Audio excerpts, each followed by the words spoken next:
13वां अध्याय। उसके उपरांत श्री कृष्ण भगवान फिर बोले, हे अर्जुन, यह शरीर क्षेत्र है ऐसे कहा जाता है, और इसको जो जानता है उसको क्षेत्रज्ञ ऐसा उनके तत्व को जानने वाले ज्ञानीजन कहते हैं। और हे अर्जुन,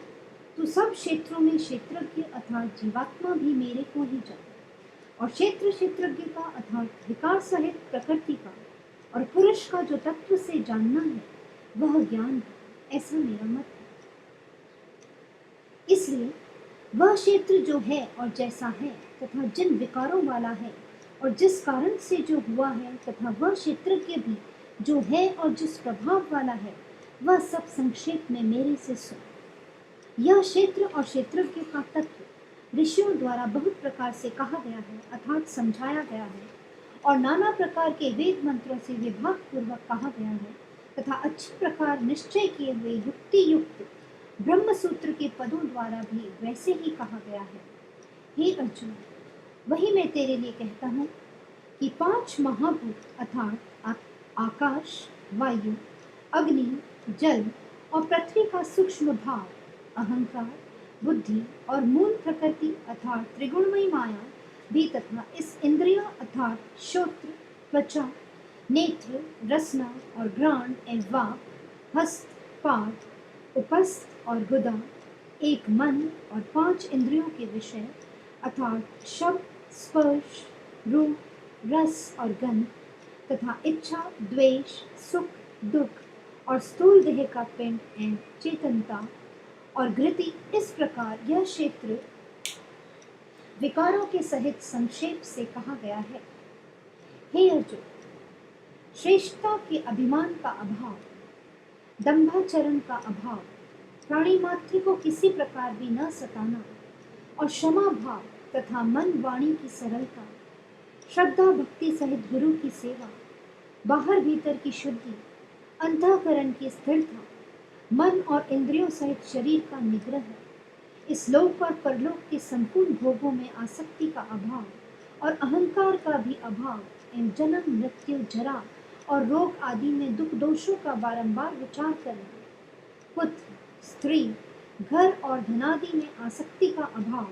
और ममता का न होना, तथा प्रिय अप्रिय की प्राप्ति से सदा ही चित्त का सम रहना अर्थात मन के अनुकूल तथा प्रतिकूल के प्राप्त होने पर हर्ष शोकादि विकारों का न होना, मुझ परमेश्वर में एक ही भाव से स्थित रूप ध्यान योग के द्वारा अव्यभिचारिणी भक्ति तथा एकांत और शुद्ध देश में रहने का स्वभाव, और विषयासक्त मनुष्यों के समुदाय में प्रेम का न होना, तथा अध्यात्म ज्ञान में नित्य स्थिति और तत्व ज्ञान के अर्थ रूप परमात्मा को सर्वत्र देखना, यह सब तो ज्ञान है, और जो इससे विपरीत है वह अज्ञान है, ऐसा कहा है।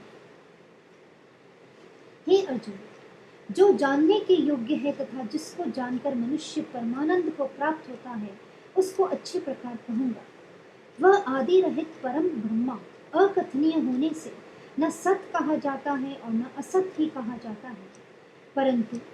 वह सब ओर से हाथ पैर वाला एवं सब ओर से नेत्र, सिर और मुख वाला तथा सब ओर से श्रोता वाला है, क्योंकि वह संसार में सबको व्याप्त करके स्थित है और संपूर्ण इंद्रियों के विषयों को जानने वाला है, परंतु वास्तव में सब इंद्रियों से रहित है तथा आसक्ति रहित और गुणों से अतीत हुआ भी अपनी योग माया से सबको धारण पोषण करने वाला और गुणों को भोगने वाला है, तथा वह परमात्मा चराचर सब भूतों के बाहर भीतर परिपूर्ण है और चर अचर रूप भी वही है, और वह सूक्ष्म होने से अविज्ञेय है तथा अति समीप में और दूर में भी स्थित वही है, और वह विभाग रहित एक रूप से आकाश के सदृश्य परिपूर्ण हुआ भी चराचर संपूर्ण भूतों में पृथक के सदृश्य स्थित प्रतीत होता है, तथा वह जानने योग्य परमात्मा विष्णु रूप से भूतों को धारण पोषण करने वाला और रुद्र रूप से संहार करने वाला तथा ब्रह्म रूप से सबका उत्पन्न करने वाला है। वह ब्रह्मा ज्योतियों का भी ज्योति है एवं माया से अति परे कहा जाता है, तथा वह परमात्मा बोध स्वरूप और जानने के योग्य है एवं तत्व ज्ञान से प्राप्त होने वाला और सबके हृदय में स्थित है। हे अर्जुन, इस प्रकार क्षेत्र तथा ज्ञान और जानने योग्य परमात्मा का स्वरूप संक्षेप से कहा गया। इसको तत्व से जानकर मेरा भक्त मेरे स्वरूप को प्राप्त होता है। हे अर्जुन,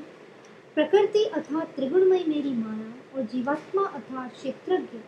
इन दोनों को ही तो अनादि जान और राग द्वेषादि विकारों को तथा त्रिगुणात्मक संपूर्ण पदार्थों को भी प्रकृति से ही उत्पन्न हुए जान।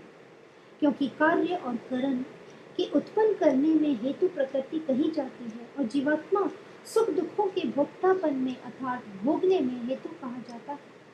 परंतु प्रकृति में स्थित हुआ ही पुरुष प्रकृति से उत्पन्न हुए त्रिगुणात्मक सब पदार्थों को भोगता है और इन गुणों का संग ही इस जीवात्मा के अच्छी बुरी योनियों में जन्म लेने में कारण है। वास्तव में तो यह पुरुष इस देह में स्थित हुआ भी पर अर्थात त्रिगुणमयी माया से सर्वथा अतीत ही है।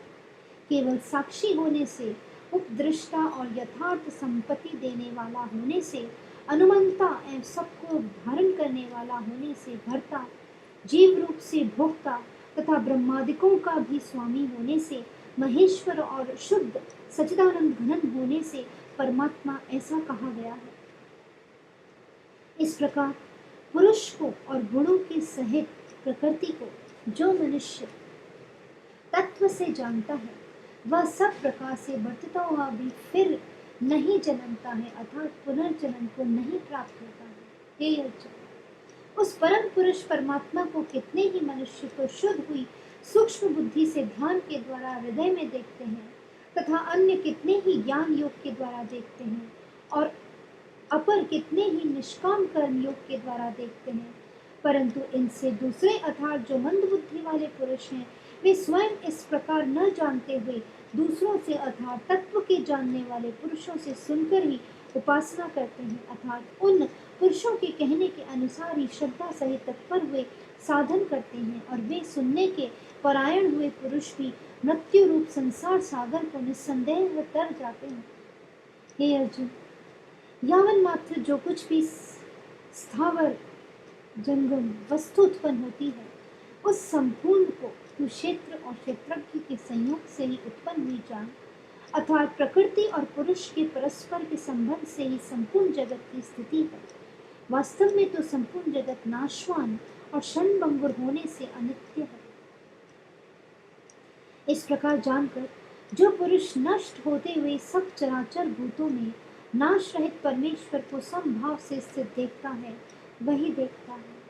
क्योंकि वह पुरुष सब में समभाव से स्थित हुए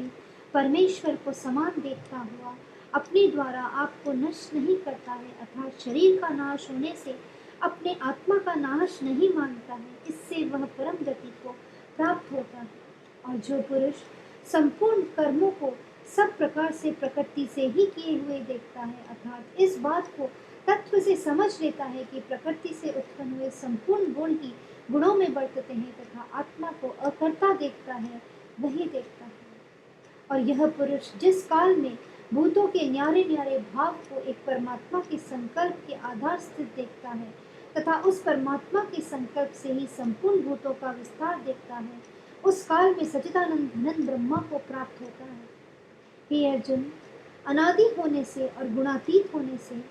यह अविनाशी परमात्मा शरीर में स्थित हुआ भी वास्तव में न करता है और न लिपायमान होता है। जिस प्रकार सर्वत्र व्याप्त हुआ भी आकाश सूक्ष्म होने के कारण लिपायमान नहीं होता है, वैसे ही सर्वत्र देह में स्थित हुआ भी आत्मा गुणातीत होने के कारण देह के गुणों से लिपायमान नहीं होता है। हे अर्जुन, जिस प्रकार एक ही सूर्य इस संपूर्ण ब्रह्मांड को प्रकाशित करता है, उसी प्रकार एक ही आत्मा संपूर्ण क्षेत्र को प्रकाशित करता है अर्थात नित्य बोध स्वरूप एक आत्मा की ही सत्ता से संपूर्ण जड़ वर्ग प्रकाशित होता है। इस प्रकार क्षेत्र और क्षेत्रज्ञ के भेद को तथा विकार सहित प्रकृति से छूटने के उपाय को जो पुरुष ज्ञान नेत्रों द्वारा तत्व से जानते हैं वे महात्मा जन पर ब्रह्मा परमात्मा को प्राप्त होते हैं। इति श्रीमद्भगवद गीता उपनिषद